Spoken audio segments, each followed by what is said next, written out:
Hola, buen día, ¿cómo están? Esperamos que muy bien. Ustedes ya nos conocen, nosotros somos Chicos en el Aire y como cada sábado estamos por aquí para compartir distintos temas de interés general. Me llamo Julieta y me acompaña Agustín. Hola Juli. Hola Juli. Hoy vamos a hablar de varios temas interesantes, pero primero queremos saber cómo va a estar el clima este fin de semana. Adelante, Ignacio.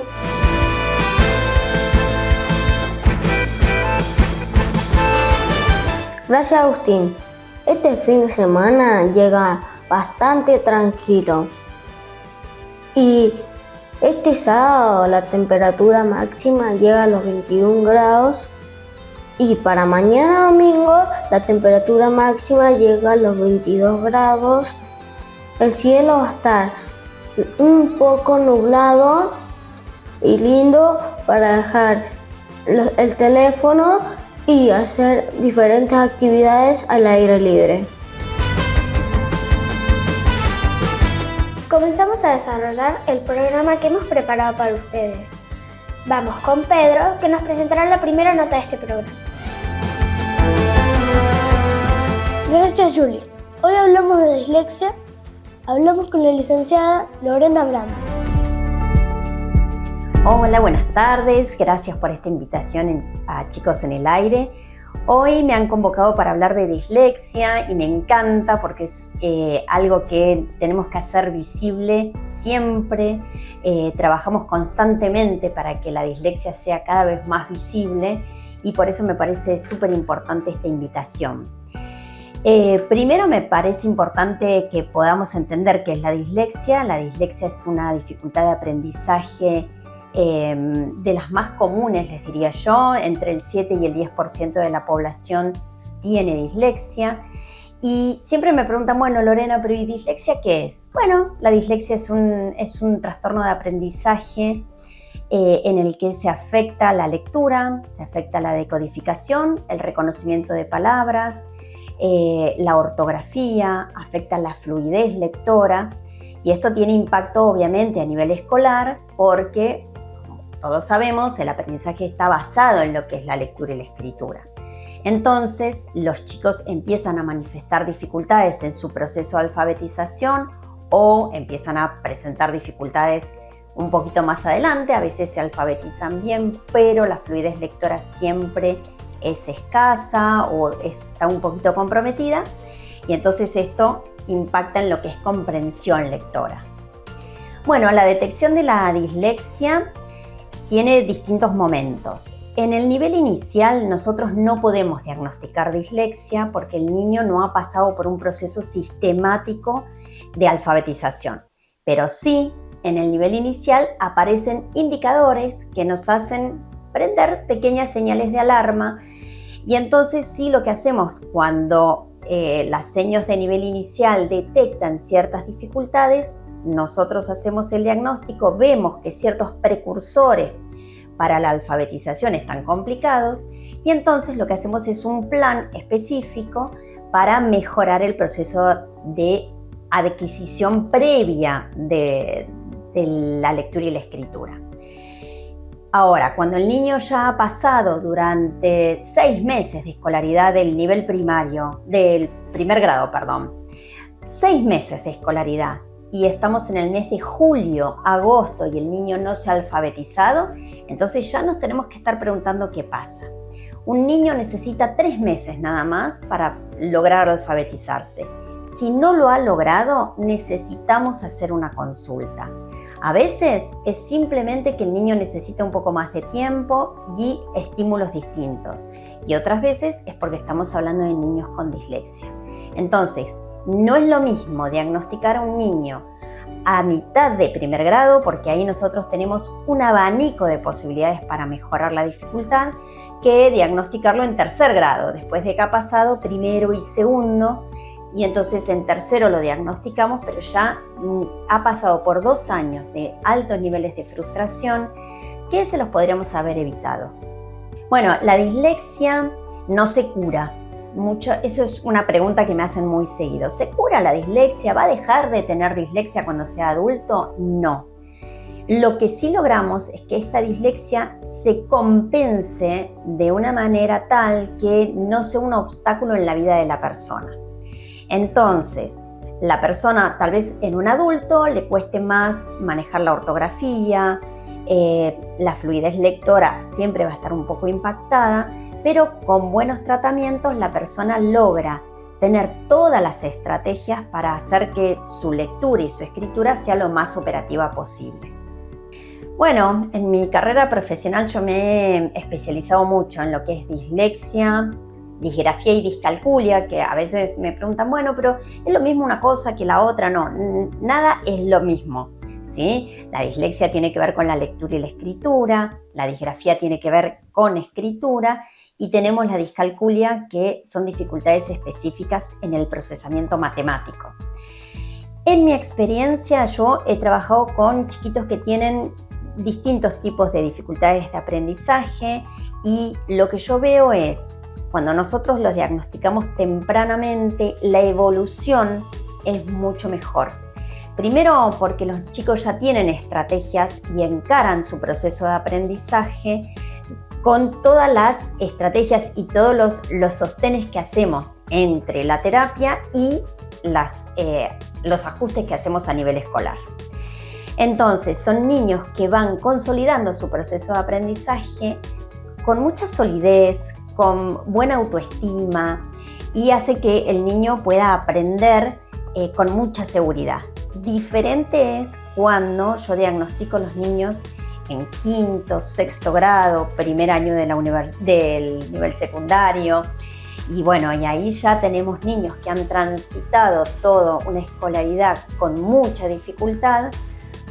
Hacemos el diagnóstico, ¿se puede trabajar? Sí, se puede trabajar, logramos compensaciones, sí las logramos, pero no es lo mismo que con los chiquititos, ¿sí? Otra gran pregunta que me hacen es, bueno, a nivel universitario, ¿qué va a pasar? ¿Va a poder estudiar en el nivel universitario o no va a poder? Esto es recurrente la pregunta y yo les digo, bueno, a ver, la dislexia es una dificultad en el aprendizaje de la lectura y la escritura. Sí se va a afectar lo que es comprensión lectora, pero bien trabajado los niños comprenden lo que leen.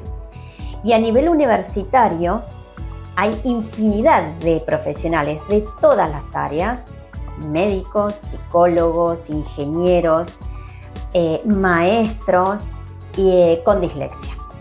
Lo importante es saber que uno tiene dislexia para poder encarar el proceso de aprendizaje de la mejor manera posible, ¿sí? Yo una vez conocí a una psicóloga y le dije, bueno, ¿cómo hiciste? Porque tenía que leer un montón. Y me dijo, mira, Lore, es lo mismo, nada más que me llevó un poquito más de tiempo que a mis compañeros.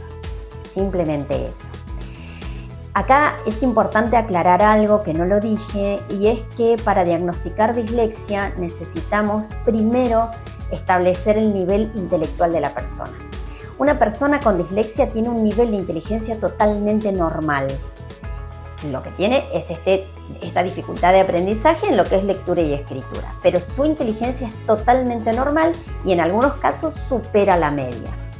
Entonces, tenemos niños con una inteligencia totalmente normal que lo único que tiene afectado es este proceso y entonces tiene todas las capacidades y las estrategias para poder avanzar dentro de una carrera universitaria. El rol de la escuela y de las maestras en caso de niños con dislexia es fundamental y yo les diría es el pilar, uno de los pilares donde nosotros nos apoyamos. Los niños pasan 4, 5, 6 horas en la escuela y la que es responsable del proceso de aprendizaje de este niño es la seño. Entonces, es súper importante, por eso son las derivaciones de las seños e insisten tanto con la derivación y me parece excelente, porque ellas necesitan tener las herramientas para decir, bueno, a ver, Francisco que tiene dislexia, ¿qué necesita? ¿Sí? Si bien nosotros tenemos algunas sugerencias que son generales para todos, como por ejemplo el tipo de letra con el que va a leer el niño, si bien nosotros tenemos estas cuestiones que son generales, después tenemos que ver cómo tramita la dislexia cada niño en particular, ¿sí? Entonces, cuando nosotros hacemos los ajustes, que son ajustes de acceso, no le modificamos el contenido ni lo que va a tener que aprender, simplemente hacemos ajustes de acceso, entonces de esa manera el niño aprende. El consejo para los papás es, primero, si la seño señala que hay que hacer una consulta, hagan la consulta. Si no se lo señalaron, pero ustedes ven que el proceso de aprendizaje está complicado y yo tengo mi niño en agosto de primer grado y todavía no ha aprendido a leer y a escribir, consulten. Una vez que tengan el diagnóstico, no desesperen. Los niños con dislexia son niños que tienen una infinidad de capacidades, pero tenemos que saber acompañarlos. Entonces, si nosotros decimos, bueno, la dislexia le va a obstaculizar la vida y lo tomamos de una forma, digamos, negativa, entonces esto se va a convertir en una realidad. En cambio, si entendemos que es una dificultad de aprendizaje, que esto no lo va a trabar en nada en su vida, sino que es una condición que sabemos que la tiene y que lo tenemos que acompañar, entonces de esta manera sí va a poder aprender. Y ser siempre equipo entre lo que nos marca la seño, lo que nos marcan los profesionales y lo que hacemos nosotros en casa. No pueden ser ámbitos separados o burbujas que no se conecten entre sí. Muchas gracias, Lorena. Ahora seguimos con vos, Pía. Hablar de autismo tiene múltiples beneficios. Fomenta la inclusión y el respeto. El conocimiento permite crear entornos más accesibles y adaptados a las necesidades individuales de cada persona. Autismo y adolescencia es el tema que hablamos con el licenciado Esteban Binder. Hola chicos en el aire, ¿cómo están? Yo soy Esteban Binder, soy neuropsicólogo infanto-juvenil y hoy vamos a hablar un poco de adolescencia y autismo. A ver, acá hay algo que es muy importante, digamos, poder aclarar, que muchas veces los papás consultan en esta cuestión de que su hijo presentan cuestiones que van apareciendo y en realidad solo lo que están consultando no es sobre el cuadro de base que es el autismo, sino sobre la adolescencia típica. La adolescencia es un periodo, digamos, entre la infancia y la vida adulta que tiene un patrón, tienen comportamientos, tiene conductas y cuestiones que van apareciendo que son esperables para la etapa y que son parte del desarrollo típico de cualquier ser humano. Entonces, lo importante es, muchas veces los papás se alertan frente a esto y lo importante es poder entender que hay una cuestión que es biológica, que es la adolescencia, que tiene que ver con los componentes hormonales que se van presentando y se van despertando y que muchas conductas que van apareciendo y cuestiones que van apareciendo en los ciclos, sobre todo de los chicos, obedece netamente a la cuestión biológica y hormonal. Se centra en los dos, se centra en el adolescente para poder darle herramientas, para poder... es una etapa donde aparecen muchas cuestiones que tienen que ver con el manejo de lo social, pero ya con un manejo mucho más fino, mucho más delicado de cuestiones que van a aparecer.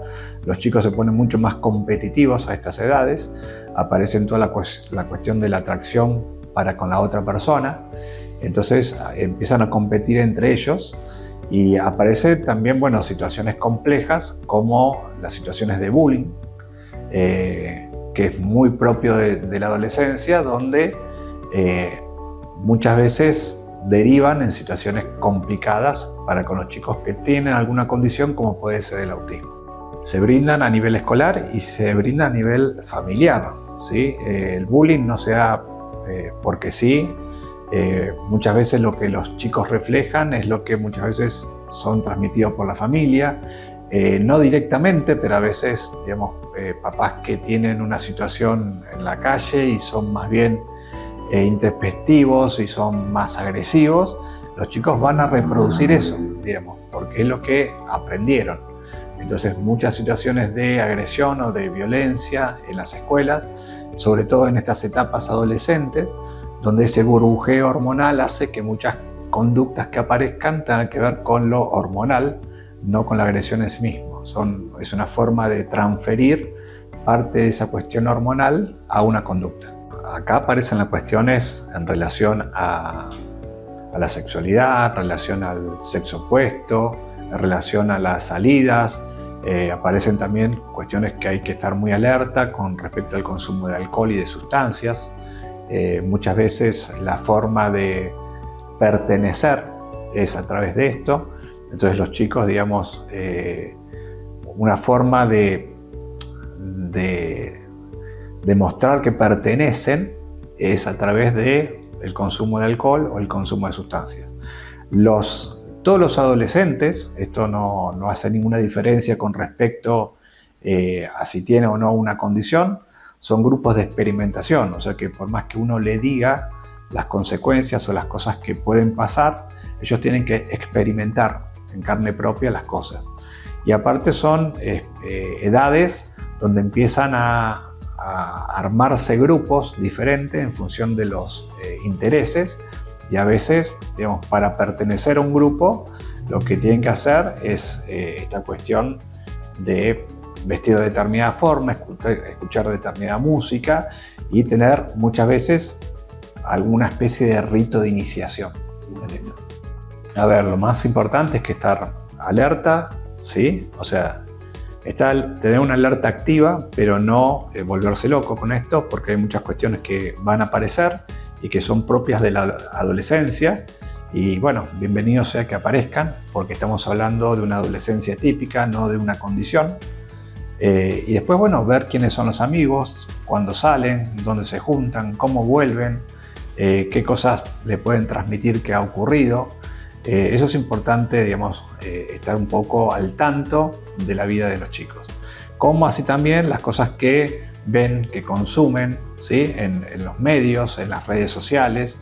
Esto es muy importante porque esta edad es muy vulnerable a cualquier crítica y a cualquier moda que se ponga, y aparecen estas cuestiones de desafíos que aparecen en las redes como TikTok o como aparece en Facebook o aparece en Instagram, donde los chicos, digamos, se desafían a ellos a través de algo que ocurre, y muchas veces estas son situaciones complicadas. A ver, lo importante es entender que es una etapa que se va a presentar en todos, es una etapa que inicia hacia los 11 años aproximadamente, cada vez inicia más temprano y termina hacia los 17 y 18 años. Es una etapa donde los chicos están entre la infancia y la vida adulta, entonces por momentos los chicos aparecen situaciones donde están viendo dibujitos que veían cuando tenían 8 años, como Dragon Ball, y al día siguiente están pidiendo el auto para ir a una fiesta. Esta cuestión como de independencia, donde quieren ser adultos, pero como es una etapa de desarrollo que está entre una y otra, van a aparecer estas conductas y es normal. Como así también es muy normal los ciclos emocionales, esto responde a las hormonas puramente, donde a veces los chicos frente a cualquier eventualidad hacen una escena dramática y dicen, bueno, ya van a ver cuando ya no esté y qué sé yo, se encierran en el cuarto, lloran y a los 3 minutos salen como si no hubiera pasado nada y dicen, ¿qué hay de comer? ¿Qué vamos a comer esta noche? Bueno, esto son la cuestión hormonal. Es una etapa difícil, inclusive muchas veces cuando tenemos que hacer diagnósticos, porque la adolescencia promedio, típica, digamos, presentan cuestiones que aparecen en cuestiones psicopatológicas más difíciles. Entonces, hacer un diagnóstico en estas edades es mucho más complejo. Gracias, Esteban, por estar siempre dispuesto a charlar con nosotros. Nos vamos con Lucía y la próxima nota. Gracias, Julie. La licenciada Melissa Gaibasi nos recibió para hablar sobre los diferentes enfoques en discapacidad. Además, nos explica qué es ser una persona neurotípica o neurodiversa. Lo compartimos. Hola chicos en el aire, yo soy Meli Gaibasi, soy fonoaudióloga y hoy vamos a hablar de la diferencia entre dos paradigmas, el paradigma médico y el paradigma social. Antes veíamos a la discapacidad o a las personas neurodiversas desde el punto de vista del paradigma médico. ¿Qué quiere decir eso? Desde el punto de vista del paradigma médico, quienes tenían un problema, un desafío, una condición, quienes debían encargarse de esa persona era la familia de esa persona. O sea, si yo tengo un hermanito o un familiar que tiene, por ejemplo, autismo o que tiene síndrome de Down, quienes tenían que hacer todo para que ese niño saliera adelante era la familia. Pero ahora estamos dentro de lo que es el paradigma social. ¿Qué es el paradigma social? El paradigma social enfoca, ve a la diversidad y ve a la discapacidad desde un lugar puramente social, donde cada uno de nosotros interviene para que la vida de esa persona sea mejor. Entonces, el enfoque que tenemos actualmente de la discapacidad es que las personas que tienen una discapacidad están en nuestro mundo y nosotros tenemos que hacer todo lo posible, aunque no seamos familiares de esas personas, aunque no tengamos personas en nuestra familia que tengan una discapacidad, para que esas personas estén mejor. Entonces, el paradigma social es fundamental porque nos hace ver a todos que las personas que tienen desafíos están en nuestro mundo y que depende de nosotros que esa persona que tienen desafíos estén mejor.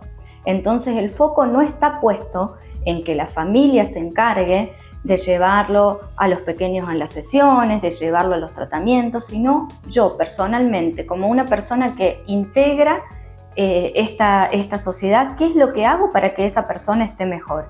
Esté incluida, esté dentro de la escuela de la mejor manera. Entonces, como fundamental entender que ya la discapacidad y la diversidad no es un problema, vamos a decirlo así entre comillas, de la persona que lo padece, sino que al contrario, es un tema de todos, de cada uno de nosotros. ¿Qué quiere decir? ¿Qué es un cerebro neurodiverso? Nosotros hablamos de dos tipos de personas que tienen dos tipos de cerebro que funcionan distinto. Una que la llamamos neurotípicos, que son cómo se desenvuelven la mayoría de las personas, cómo funciona el cerebro de la mayoría de las personas. A esos les decimos neurotípicos. ¿Y a qué personas les decimos neurodiversos? Le decimos neurodiverso o que está dentro de la neurodiversidad a personas que tienen un cerebro igual que el nuestro, pero que funciona de manera diferente. El cerebro es el que se encarga en nosotros de ayudarnos a adquirir diferentes funciones. Por ejemplo, para hablar yo necesito el cerebro, para caminar yo necesito el cerebro, para poder aprender cosas nuevas necesito el cerebro. En una persona neurotípica, ese cerebro cumple las funciones de una manera determinada. En las personas neurodiversas, el cerebro también adquiere todos los aprendizajes como caminar, cómo hablar, cómo leer, cómo escribir, pero de manera diferente. Entonces, esto que hablábamos antes de tener un paradigma, que estamos todos en el paradigma social, ahora ya sabemos que las personas con un cerebro neurodiverso aprenden de forma diferente. Para ello, todas las instituciones escolares, los profes, nosotros mismos como compañeros de los peques neurodiversos, tenemos que ayudarlos para aprender de la manera en la que su cerebro aprende. No todos los cerebros son iguales, incluso dentro de los cerebros neurotípicos, todos aprendemos de manera diferente y todos tenemos posibilidades distintas a la de nuestros compañeros. Entonces, nosotros en nuestra vida cotidiana hacemos mejor algunas cosas y otras no tanto. Por ejemplo, a algunos les va muy bien en lengua y en ciencias y a otros les va muy bien en matemática y en química. Eso, por más de que yo tenga un cerebro neurotípico, igual son fortalezas distintas. No a todos nos gusta lo mismo, no todos aprendemos de la misma manera y lo mismo sucede con los cerebros neurodiversos y con las personas que tienen neurodiversidad. Entonces tenemos que ir adaptando los aprendizajes de la vida cotidiana a la forma en la que su cerebro aprende. ¿Para qué? Para poder tener una sociedad más justa, que se adapte a cada uno de nosotros de manera distinta y para poder entre todos ser parte de una comunidad diversa y vivir sobre todo con empatía. Gracias. Gracias, Meli, por hablar con nosotros. Hemos llegado al final de nuestro programa. Será hasta la semana que viene. Que Dios los bendiga y a disfrutar el fin de semana. Hasta el próximo sábado. Chao. Gracias, Julie. Hoy hablamos de dislexia. Vamos a ver qué es, cómo es y todo lo que debemos saber para saber. No. Gracias, Julie. Hoy hablamos de dislexia. Vamos a ver cómo es, qué es y qué hace o no. Gracias, Julie. Hoy vamos a hablar de dislexia.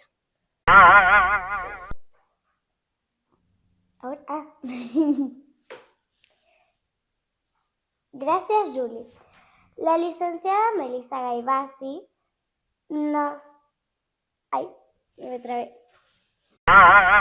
Gracias, Julie. La licenciada Melissa Gaivasi nos recibió para hablar sobre los diferentes enfoques en discapacidad. Además, nos explica lo que significa ser una persona neurotípica o neurodiversa.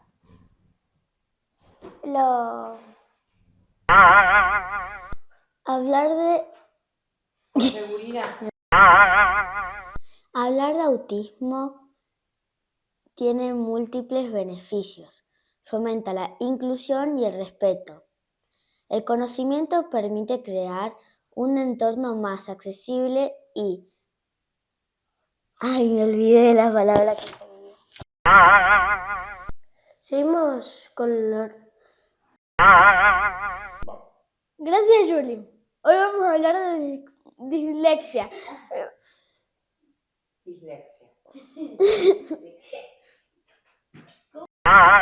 Gracias, Julie. Hoy vamos a hablar de dislexia. Soy disléxica.